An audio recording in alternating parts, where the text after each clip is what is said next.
When I tell people I've lived in the city of Detroit for 3 years, the first question I always get is, don't you feel unsafe? To which I explain, my girlfriend has a guard dog. Which makes sense to most people. Isn't that right, Artie?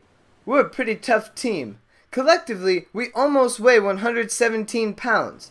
I'm a professional comedian, writer, and socialite. I'd be perfect for guarding court because I love Detroit. I'm part of an emerging movement of creative young people who have made Detroit home. As a Southeast Michigan native, I graduated my undergrad and moved right to Detroit. I love Detroit because it's the only city where I can be everything I want to be. As an artist, my passion is to find creative ways to make people laugh. I've learned that even though times are tough, Detroiters still like to hear a good joke. Right now, my friends and I found an unused theater downtown. We talked to the owner and we'll be putting up our own sketch comedy show. Only in Detroit is that possible. I admit, I like to party. And I go to all the cultural events. Don't worry, my performance schedule won't keep me from covering all the crazy stuff happening around this city.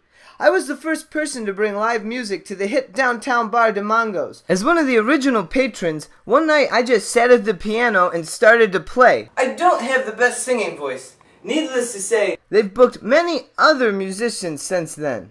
I try to get involved all over the place. I wrote the historic nomination to preserve the Helen Newberry Nurses Building. I'm leading the youth committee for the newly formed Greek American Cultural Center in Detroit. And I'm a season ticket holder for Detroit football. Some people say, it's a waste of money.